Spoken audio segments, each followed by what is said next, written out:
दोस्तों नमस्कार। स्वागत है आपका हमारे इस यूट्यूब मंच पर। दोस्तों, जिस प्रकार से दिल्ली की सियासत और सत्ता चल रही है, जिस प्रकार से पटना से लेकर अमरावती और मुंबई तक दिल्ली की सत्ता की बैसाखियां बनी हुई है और जिस प्रकार से इंडिया गठबंधन के अंदर चीजें चल रही है, उन सब को देखने के बाद अब साफ हो चला है कि सियासत की धुरी अब आंध्र प्रदेश बनने जा रही है। सियासत में पहल करने की जिम्मेदारी अब राहुल गांधी और मल्लिकार्जुन खड़गे नहीं, बल्कि पहल करने की जिम्मेदारी अखिलेश यादव, ममता बनर्जी और एमके स्टालिन ने उठा रखी है। और किसके लिए उठा रखी है? स्वाभाविक है, सत्ता के उन्हीं धुरंधरों के लिए उठा रखी है जिन धुरंधरों ने सत्ता की बैसाखियों को संभाल रखा है और बैसाखी संभालने के बावजूद अपने जनाधार से लेकर अपनी सियासत को लेकर चिंतित नजर आ रहे हैं। आज अखिलेश यादव हैदराबाद में थे, एक गैर राजनीतिक कार्यक्रम में, लेकिन संदेश उन्होंने राजनीतिक दिया है। और जो राजनीतिक संदेश अखिलेश यादव ने दिया है, पहले जरा उसे सुनिए कि किस प्रकार का संदेश उन्होंने आज हैदराबाद से दिया है। सरकार कौन चला रहा है? हम लोग तो यूपी में मुकाबला कर करके बीजेपी को पीछे कर दिए और इतना पीछे कर दिए कि उन्हें आंध्र प्रदेश के लोगों का सहयोग और मदद लेनी पड़ रही है। जो दिल्ली की सरकार अगर चल रही है तो वो आंध्र प्रदेश की वजह से चल रही है। आंध्र प्रदेश ही चलवा रहा है। यूपी के लोगों ने तो मुकाबला कर करके बीजेपी को पीछे कर दिया था, लेकिन आंध्र प्रदेश के लोग साथ दे रहे हैं। हमें उम्मीद है वो पुराना इतिहास कवि का कि हम सब लोग एक समय पर साथ आए थे, साथ रहे थे। जब नेताजी पहली बार डिफेंस मिनिस्टर बने थे, उस समय यहीं के बड़े बड़े नेताओं ने मिलकर के एक गठबंधन बनाया था और उस गठबंधन का परिणाम यह हुआ था कि सरकार नई बनी थी। आज परिस्थितियां दूसरे तरह की हैं, दूसरे तरह की परिस्थितियां बन रही हैं, क्योंकि देश को बचाने के लिए और देश को और आगे खुशहाली के रास्ते पर ले जाने के लिए हम सबको कभी न कभी तो एक रास्ता अपनाना ही पड़ेगा। और रास्ता जब हम लोग एक अपनाएंगे तो देश में परिवर्तन होना भी तय है। हम एक बार फिर अंजन यादव जी का, अनिल जी का बहुत धन्यवाद देंगे, बधाई देंगे कि उन्होंने इतने। तो देखा आपने, समाजवादी पार्टी के सुप्रीमो ने किस प्रकार से उन दिनों को याद किया जिन दिनों में कॉमरेड हरकिशन सिंह सुरजीत की कृपा से, उनके प्रयास से संयुक्त मोर्चे का गठन हुआ और एचडी देवेगौड़ा और इंद्र कुमार गुजराल के रूप में देश को 2 प्रधानमंत्री मिले। और प्रधानमंत्री बनाने और सरकार बनाने की उस पूरी कवायद में संयुक्त मोर्चा के संयोजक का जिम्मा किनके पास था? तेलुगु देशम पार्टी के मुखिया और अविभाजित आंध्र प्रदेश के उस वक्त के मुख्यमंत्री चंद्रबाबू नायडू के पास। चंद्रबाबू नायडू संयोजक हुआ करते थे संयुक्त मोर्चे के, और संयुक्त मोर्चे के संयोजक की हैसियत से जिस प्रकार के फैसले संयुक्त मोर्चे के गठन में भारतीय जनता पार्टी को सत्ता से दूर रखने के नाम पर लिए गए, उन्हीं दिनों को अखिलेश यादव याद कर रहे थे कि कैसे उस संयुक्त मोर्चे की सरकार में मुलायम सिंह यादव को रक्षा मंत्री बनने का मौका मिला और कैसे आने वाले वक्त में देश की तरक्की और खुशहाली के लिए फिर से इन सब ताकतों को एक मंच पर आना होगा। अब इससे ज्यादा खुला संकेत कोई राजनेता दे नहीं सकता था, जो संकेत एक गैर राजनीतिक कार्यक्रम में पहुंचे अखिलेश यादव ने हैदराबाद में उस वक्त दिया जब तमाम दलों के लोग उस मंच पर थे। मुख्यमंत्री रेवंत रेड्डी भी थे जो कांग्रेस पार्टी से हैं, और चंद्रबाबू नायडू की पार्टी के लोग भी मंच पर मौजूद थे। सियासत में इस तरह के मौके अनायास नहीं आते, सबके पीछे कोई ना कोई प्रयोजन होता है। और दिल्ली की सत्ता, नरेंद्र मोदी और अमित शाह की बादशाहत जिस प्रकार से दिल्ली में गठबंधन की शक्ल में एक दलीय व्यवस्था की तरह से सत्ता चलाने की मानसिकता के साथ चल रही है या चलाई जा रही है, उससे ज्यादा मौजूद सवाल आज की तारीख में यह है कि सत्ता को चलवा कौन रहा है। तमाम तरह की जो भी सत्ता निर्णय ले रही है, जो भी फैसले ले रही है, उन फैसलों की जिम्मेदारी चलाने वाले से ज्यादा चलवाने वाले के ऊपर जब जा रही है, तो नीतीश कुमार क्या सोच रहे हैं, चंद्रबाबू नायडू क्या सोच रहे हैं और एकनाथ शिंदे क्या सोच रहे हैं, ये सवाल एक साथ घूम फिरकर वहीं खड़ा हो जाता है कि अब इंडिया गठबंधन ने क्या रणनीति बदल दी है। अखिलेश यादव की आज की स्पीच को देखकर यह साफ हो गया कि केंद्र में वैकल्पिक सरकार बनाने की तैयारी अब पूरी तरह से शुरू हो गई है। इसी लोकसभा के अंदर नरेंद्र मोदी की जगह विपक्ष का प्रधानमंत्री देने की कवायद अब मूर्त रूप लेने के करीब पहुंचती जा रही है। लेकिन इस कवायद के पूरा होने के लिए नीतीश कुमार की भी जरूरत है, तो चंद्रबाबू नायडू की सबसे ज्यादा जरूरत है, और एकनाथ शिंदे की जरूरत तो पड़ेगी ही पड़ेगी।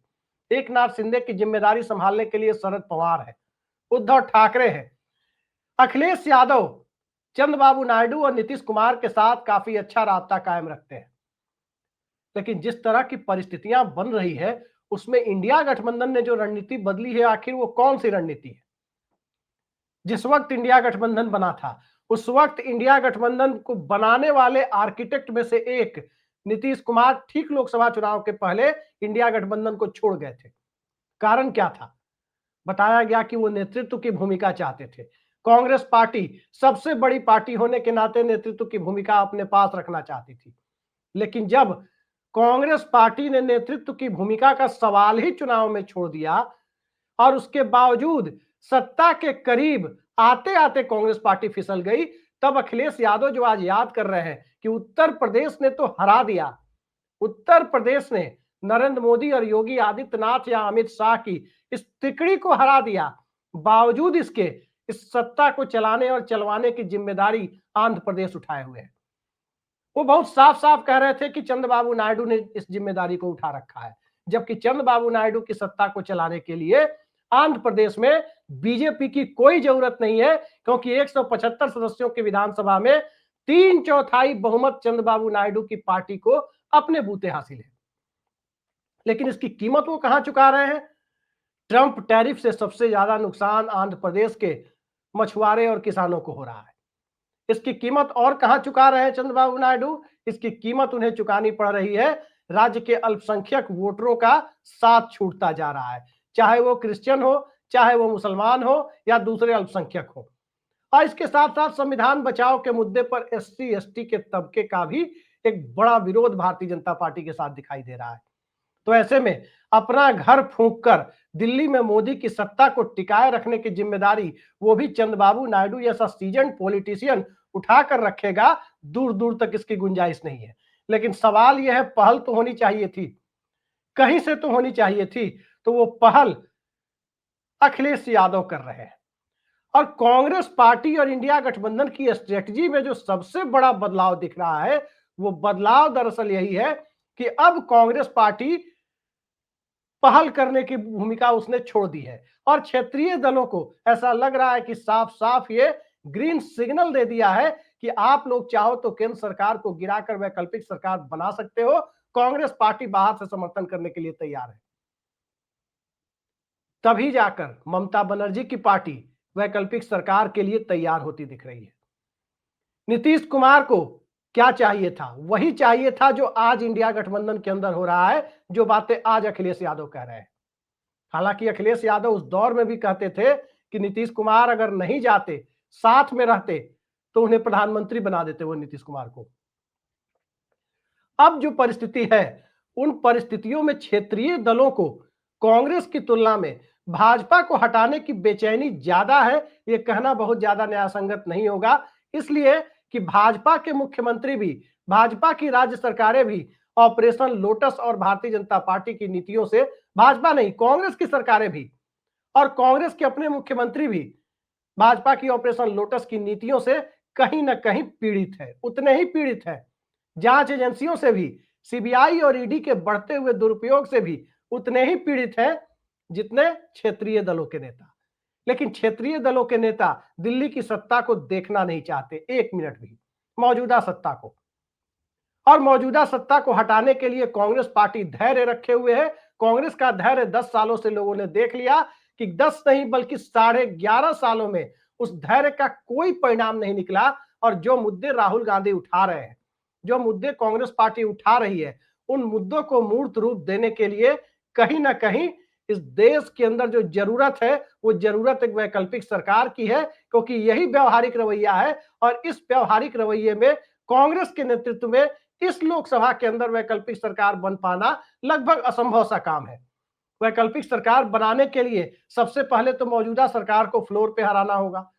मौजूदा सरकार को फ्लोर पर हराने के लिए नीतीश कुमार, चंद्रबाबू नायडू और एकनाथ शिंदे को यह एश्योरेंस देना होगा, यह आश्वासन देना होगा कि जो वैकल्पिक सरकार बनेगी उसमें उनकी सम्मानजनक भागीदारी होगी।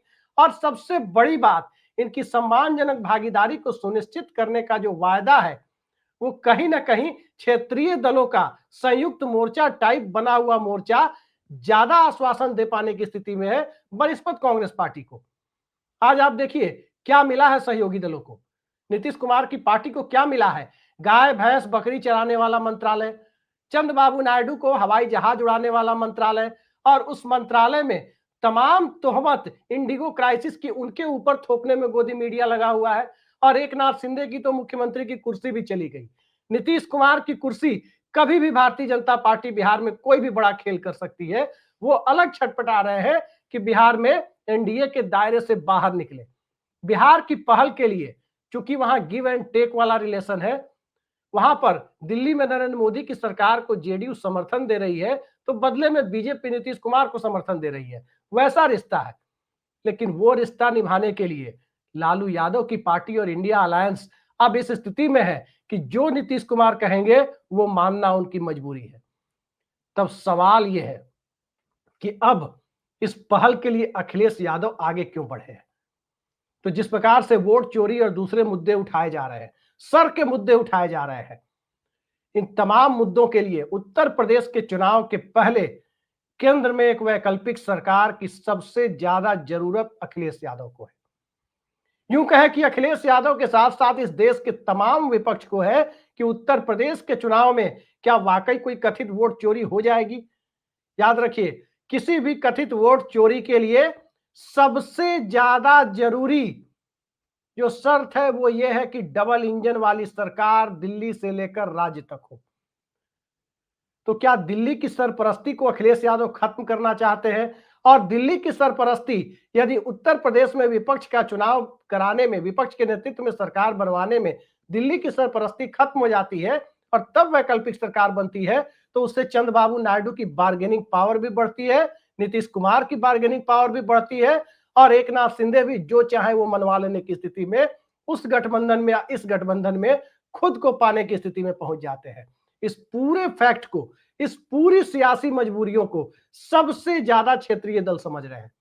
कांग्रेस पार्टी को यह पता है कि अगर नरेंद्र मोदी की सरकार 5 साल चल गई तो जो 99 सीटें अभी उनके पास है, क्या वो 99 रिटेन हो पाएंगी या किसी कथित वोट चोरी की भेंट चढ़ जाएंगी।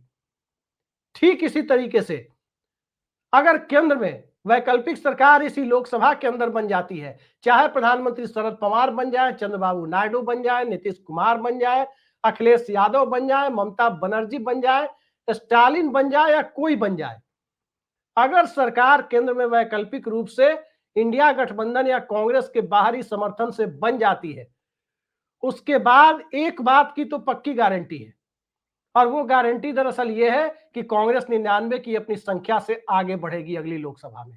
और 99 की अपनी संख्या से आगे बढ़ेगी, सीधा मतलब है कि दिल्ली से किसी भी तरह की कथित वोट चोरी का कोई जो कांग्रेस का आरोप है, उस आरोपों को लगा सकने की स्थिति में कांग्रेस पार्टी नहीं होगी, बल्कि उसे स्वतंत्र और निष्पक्ष चुनाव की थ्योरी को मानना पड़ जाएगा। तो इन तमाम सियासी मजबूरियों और सियासी परिस्थितियों के बीच, पूरे विपक्ष के बीच जो एक परिस्थिति बनती दिख रही है, उसमें एक तरफ लालू यादव और तेजस्वी यादव जांच एजेंसियों से परेशान है, ममता बनर्जी के परिवार पर भी सीबीआई ईडी की कहीं ना कहीं उसका एक साया मंडरा रहा है। और दूसरी पार्टियों को देखें, पंजाब में आम आदमी पार्टी के पास 3 लोकसभा सांसद हैं और आम आदमी पार्टी को बखूबी पता है कि अगले विधानसभा चुनाव में पंजाब के अंदर भारतीय जनता पार्टी खुद लड़ने की स्थिति में नहीं है, तो अकाली दल के साथ गठबंधन कर आगे बढ़ने की कोशिश कर सकती है, कोई नया फ्रंट खोल सकती है। इसी तरह की परिस्थितियों से कांग्रेसी मुख्यमंत्री सिद्धारमैया भी देख रहे हैं। तमिलनाडु के अंदर तो जांच एजेंसियों से लेकर अन्ना द्रमुक और तमाम परिस्थितियों के बीच बीजेपी जो अपने लिए स्पेस तलाश रही है, वो स्पेस तलाशने की प्रक्रिया तमिलनाडु से आगे केरल तक भी बढ़ती हुई दिखाई दे रही है। लेकिन बात अब दरवाजा खोलने की है। केरल के वोटर बीजेपी के लिए दरवाजा खोलते नहीं दिखते। तमिलनाडु भारतीय जनता पार्टी की आइडियोलॉजी को स्वीकार नहीं करता। आंध्र प्रदेश में फिलहाल कोई सियासी स्पेस नहीं दिख रहा। पवन कल्याण को आंधी बताकर भारतीय जनता पार्टी एक सियासी स्पेस ढूंढने की कोशिश जरूर कर रही है, लेकिन पड़ोस के तेलंगाना में वो सियासी स्पेस ढूंढ चुकी है। तभी जाकर केसीआर की याद भी आज अखिलेश यादव को आ रही थी। तभी उत्तर प्रदेश के चुनाव के पहले विपक्ष के साथ साथ जो गंभीरता पूर्वक विचार विमर्श की परिस्थितियां हैं, उन विचार विमर्श की परिस्थितियों में कांग्रेस पार्टी ने अपनी भूमिका को वहीं पर सीमित करके रख दिया है जहां पर उत्तर प्रदेश में 1994-95 के दौर में बीजेपी ने कर लिया था, जब सपा बसपा की गठबंधन सरकार मुलायम सिंह यादव के नेतृत्व में चल रही थी। लेकिन भारतीय जनता पार्टी ने सत्ता से बाहर रखकर बसपा को, मायावती को पहली बार सरकार बनाने का जो पॉलिटिकल स्पेस दिया, क्या वही स्पेस दिल्ली में किसी संयुक्त मोर्चे या राष्ट्रीय मोर्चे या रामो वामो टाइप प्रयोग के लिए अब कांग्रेस पार्टी फिर दिल्ली में देने जा रही है? आंध्र प्रदेश में कांग्रेस पार्टी अपने रिवाइवल की कोशिशों में उस वक्त ऐसा लगा जब लोकसभा चुनाव हुआ कि जगन मोहन रेड्डी के हारने के बाद वहां कोशिश करेगी, लेकिन पिछले 1.5 साल की जो गतिविधियां हैं उसमें आंध्र प्रदेश में कांग्रेस की कोशिशों का कोई फायदा कांग्रेस को मिल रहा है फिलहाल ऐसा दिखाई नहीं दे रहा, क्योंकि अभी भी वहां की राजनीति मोटे तौर पर चंद्रबाबू नायडू बनाम जगन मोहन रेड्डी दिखाई दे रही है। हाँ, बीच में पवन कल्याण जरूर भारतीय जनता पार्टी से सत्ता और संसाधन का वो ऑक्सीजन प्राप्त कर रहे हैं जिस ऑक्सीजन के सहारे वो राज्य में कोई तीसरा फ्रंट चुनाव के पहले खोलते हुए दिख सकते हैं।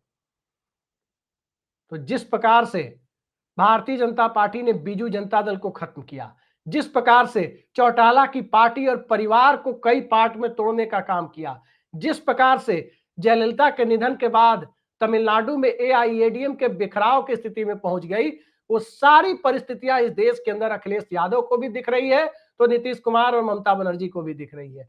वो परिस्थितियां चंद्रबाबू नायडू को भी दिख रही है, तो वो परिस्थितियां एमके स्टालिन को भी दिख रही है। शरद पवार और उद्धव ठाकरे की पार्टी जिस प्रकार से सिंबल और पार्टी दोनों दिल्ली के सत्ता और सिस्टम ने चुनाव के पहले उनके खत्म कर दिए और विधानसभा चुनाव में जिस प्रकार का खेल हुआ, उस खेल के बाद मौजूदा दौर में कोई भी नरेंद्र मोदी की सरकार को इस लोकसभा में ज्यादा दिनों तक चलने देने के लिए कम से कम विपक्ष का कोई दल या सत्ता का समर्थन कर रहे दलों की बात करें तो उनमें से भी ज्यादातर दल, बड़े दल खासकर, इसके लिए तैयार नहीं दिखते। सियासी मजबूरियां अलग है कि उन सियासी मजबूरियों में नीतीश कुमार भी फिलहाल समर्थन कर रहे हैं, चंद्रबाबू नायडू भी फिलहाल मोदी शाह की सरकार का समर्थन कर रहे हैं और एकनाथ शिंदे भी मुख्यमंत्री पद गंवाने के बावजूद कुछ तो मजबूरियां हैं या उन मजबूरियों से ज्यादा उपयुक्त विकल्प के लिए जब तक आदर्श परिस्थितियां निर्मित नहीं होती तब तक के लिए वो समर्थन कर रहे हैं। अखिलेश यादव की पहल और सीधे सीधे चंद्रबाबू नायडू को न्योता इस बात का संकेत है कि अब दिल्ली के अंदर बजट सत्र तक या बजट सत्र के पहले ही बहुत कुछ होता हुआ दिखाई देगा और एक बात साफ साफ दिखाई दे रही है कि सियासी तौर पर कोई ऐसी खिचड़ी पक रही है जिसने बीजेपी को यूनिटी डिनर कराने के लिए तमाम सांसदों को प्रधानमंत्री के साथ भोज पर बुलाने के लिए मजबूर कर दिया और भोज पर बुलाते वक्त इस बात का ध्यान रखा गया कि सहयोगी दलों के सुप्रीमो को न बुलाया जाए। नीतीश कुमार, चंद्रबाबू नायडू और एकनाथ शिंदे को नहीं बुलाया गया। ये बात इसको समझने के लिए काफी है। अखिलेश यादव के आज के खुले निमंत्रण के बाद पुराने दिनों को याद करने की परिस्थितियों को अगर मद्देनजर रखते हुए देखें तो अब साफ हो जाता है कि दिल्ली में नरेंद्र मोदी की सत्ता नीतीश कुमार, शिंदे और चंद्रबाबू नायडू के रहमो करम पर जो टिकी हुई है वो रहमो करम अब बहुत ज्यादा दिनों तक चलने वाला नहीं है। देखते जाइए, फ्रंट पर अब कांग्रेस पार्टी इस लोकसभा में सरकार बनाने गिराने के खेल में नहीं है। बाकी जगह वो प्रमुख विपक्ष के तौर पर सदन के अंदर तो फ्रंट पर है, लेकिन सरकार बनाने गिराने के खेल में अब वो सपोर्टिव भूमिका में आ गई है। अब वो समर्थन देने, वैकल्पिक सरकार को समर्थन देने या मौजूदा सरकार को अपदस्थ करने की प्रक्रिया में, उस लोकतांत्रिक प्रक्रिया में अपनी संवैधानिक जिम्मेदारियों तक खुद को सीमित रखने के लिए मानसिक तौर पर तैयार कर चुकी है। इसका खुला संकेत अखिलेश यादव द्वारा कमान अपने हाथ में लेने के बाद अब सबके सामने आ गई है। देखते जाइए आने वाला वक्त किस प्रकार से करवट लेता है और किस प्रकार से गुजरात लॉबी के सामने सत्ता बचाने की चुनौतियां नए सिरे से आकर खड़ी हो जाती है। आज के लिए इतना ही। नमस्कार।